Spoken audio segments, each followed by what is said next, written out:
Hello, and welcome to TrustIn Staff Sensitization module for your annual POSH training. We're excited to have you on board for the next 25 minutes as we talk you through what constitutes sexual harassment and appropriate behavior at the workplace. At TrustIn, we believe that the workplace, where we spend most of our time and therefore our lives, must be safe and empowering for all. This is a joint mission that we share with your organization, and through this module, we'll understand what it means to create a safer working culture. Before we begin, a few norms for this learning space. As you go through this module, please treat this learning space like a gym. The effort you put into it will be directly proportional to what results you take away. Please complete the pre-work, watch the videos in full, and finish the post-work to complete this module.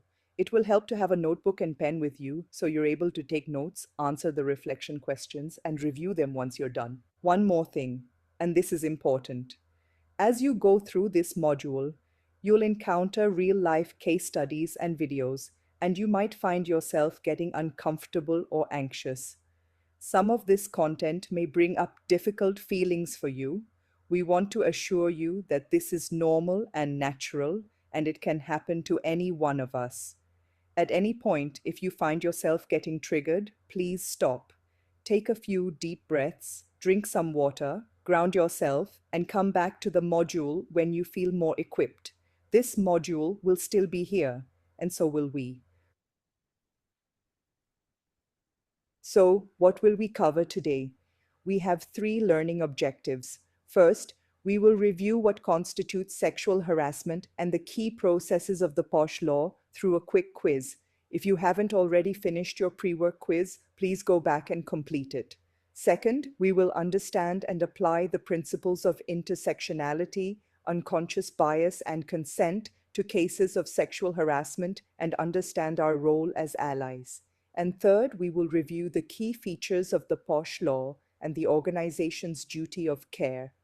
Our objective is also to understand and apply the principles of intersectionality, unconscious bias, and consent to sexual harassment cases, and to define and internalize our role as allies. Let's start with a reminder of what the law actually says. Sexual harassment is defined as unwelcome sexual behavior. That word unwelcome is going to come up again and again today, so hold on to it. Unwelcome means any behavior that is not consented to. Unwelcome sexual behavior includes physical contact and advances. Think of pinching someone as you walk past them, hugging them without their consent, standing too close to them, or groping. It includes a demand or request for sexual favors. For example, asking someone out on a date again after they've already said no, or asking with some kind of coercion attached. It includes making sexually colored remarks. This covers complimenting or insulting someone's physical appearance, jokes that are sexually colored, or comments about a person's sexual life. It includes showing pornography or other sexually explicit visuals. And finally, it includes any other unwelcome physical, verbal, visual, or nonverbal conduct of a sexual nature. Winking at someone, whistling as they walk past, or looking someone up and down, sometimes called elevator eyes, are all examples of nonverbal sexual harassment. Now, in workplaces, sexual harassment usually shows up in one of 2 forms, and it's worth knowing both by name. The first is quid pro quo, which literally means something for something. This is an implied or explicit promise of preferential treatment at work in exchange for sexual favors. If you go out with me, I'll make sure you attend the conference. If you sleep with me, I'll give you a promotion. It can also be an implied or explicit threat of detrimental treatment. If you tell anyone about this, I'll make sure you don't get your bonus. The second form is the hostile work environment. This covers any behaviors that contribute to a hostile, uncomfortable, or intimidating work environment. There's no exchange happening here. The whole effect is that someone is made to feel unsafe or uncomfortable at work. Whistling at a colleague, elevator eyes, eve teasing, these all create a hostile work environment. Keep these 2 forms in mind because you're now going to see one of them play out. We invite you to watch the embedded video Unboxing Consent. Raj, please pause this recording and watch it now. While you watch, reflect on two questions and note your answers down. One, is there sexual harassment in this video?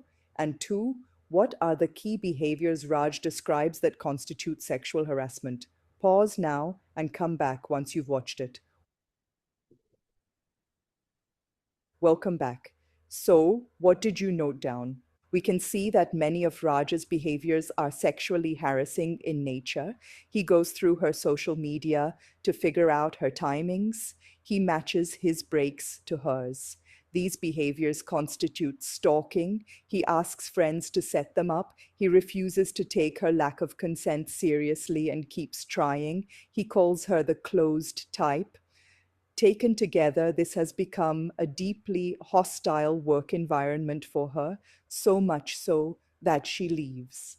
Now sit with that for a moment and consider three questions. Why did she not escalate a complaint earlier? Why did she quietly quit the workplace instead of staying? And what made Raj believe that his behavior was harmless and that she was just shy? Take a few seconds, really think about it. If you're thinking that this is an issue of power and of fear, you would be correct. Sexual harassment is about power. It is not about sex or desire.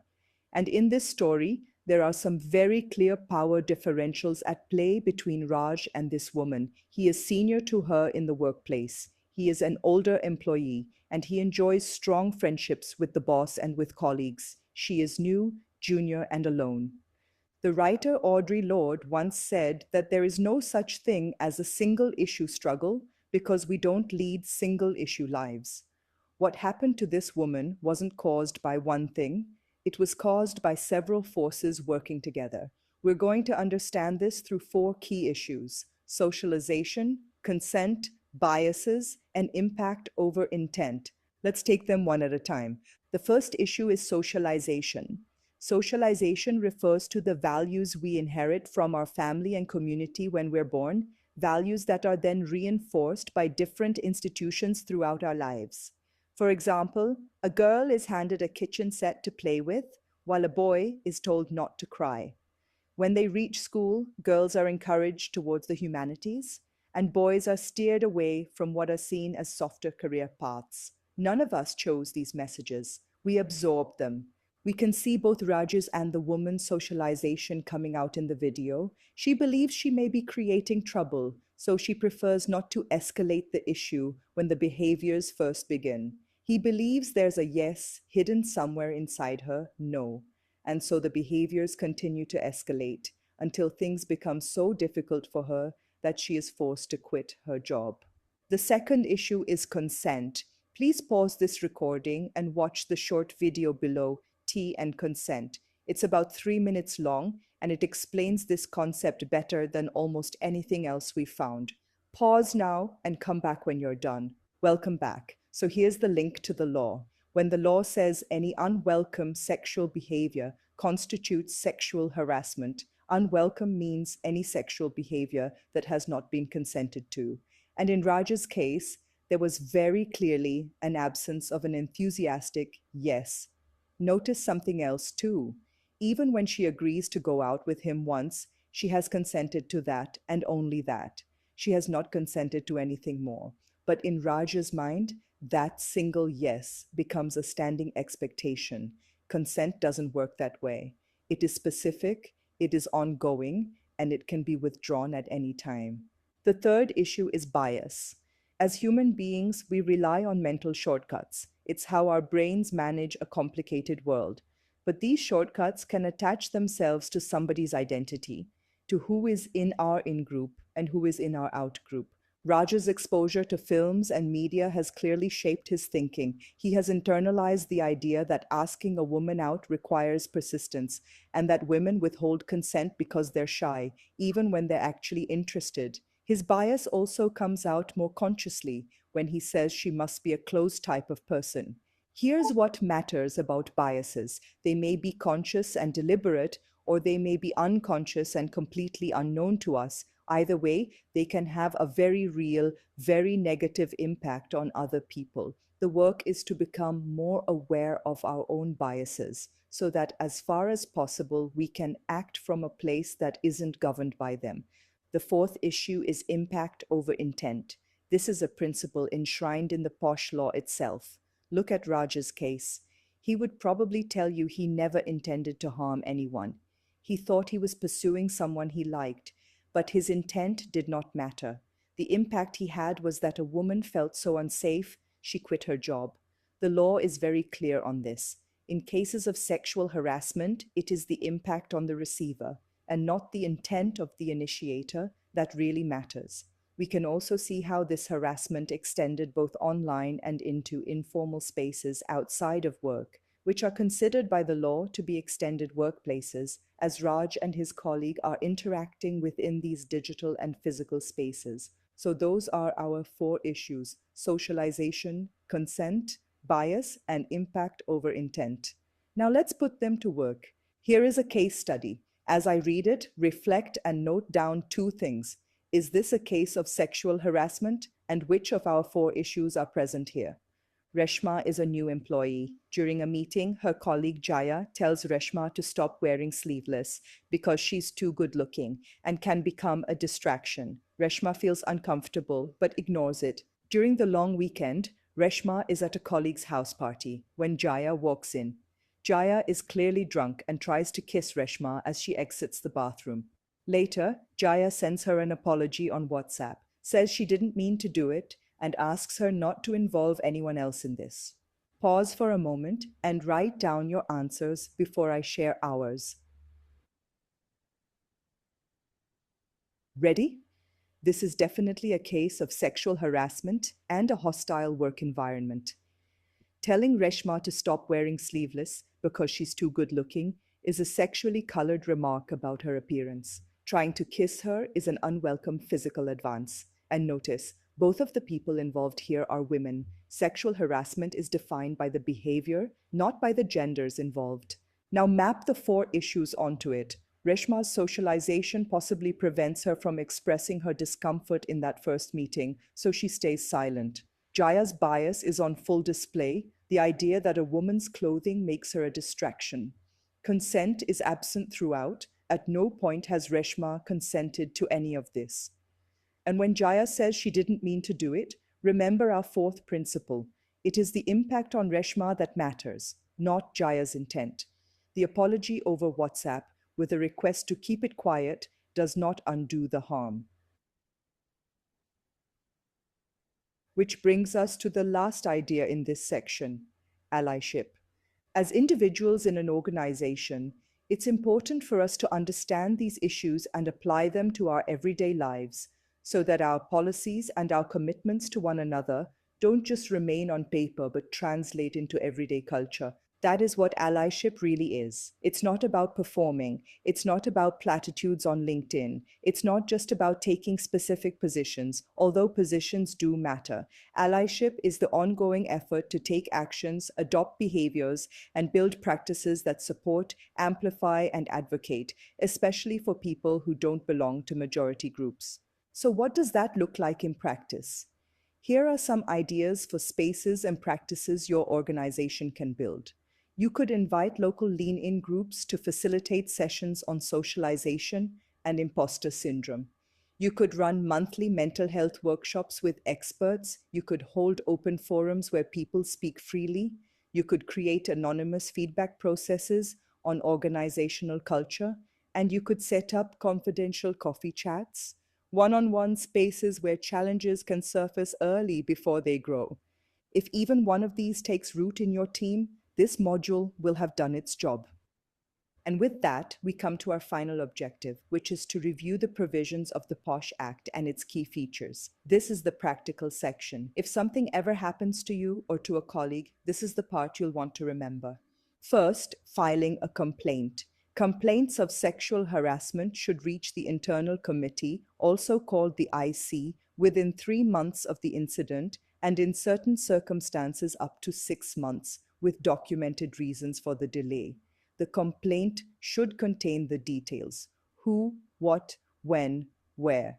It has to be in writing, and you can email it to an IC member or to the presiding officer. And here's something many people don't know. If you need help, you can ask an IC member to support you in drafting the complaint itself. You don't have to get the wording perfect on your own.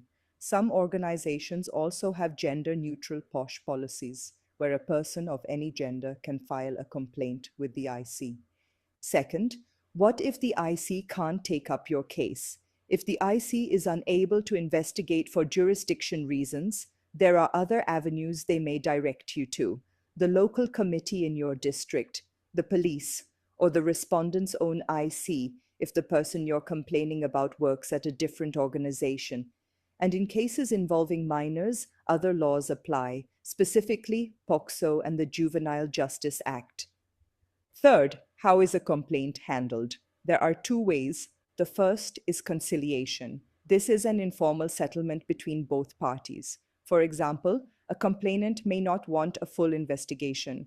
They may simply want the respondent to apologize and to never do it again. If the respondent agrees, the matter may be settled through conciliation. It's important to know that no money can change hands in a conciliation, and it only happens if the complainant requests it. The second route is a formal inquiry. This is the formal investigation that the IC conducts. During the inquiry, the IC determines, through facts and evidence building, whether sexual harassment happened and makes recommendations accordingly. Now, a worry we hear all the time: what if I don't have evidence? Please hear this clearly. It is all right if you don't have evidence when you file a complaint and ask for an investigation. Your IC has been trained to do its fact-finding work even in the absence of evidence, and it will ask the right questions to arrive at its findings.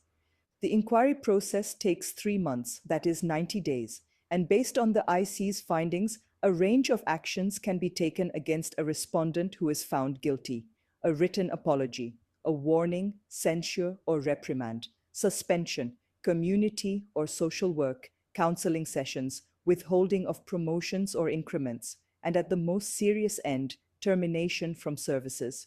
There are 2 more protections you should know about. The first is interim relief.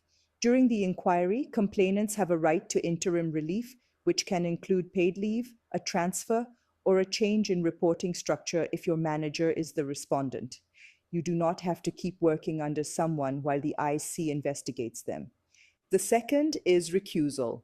Both the complainant and the respondent can ask for an IC member to be recused from their case if they feel there is bias, if there is a pending disciplinary proceeding against that IC member, if that member has failed to maintain confidentiality, or if the IC member is junior to the respondent.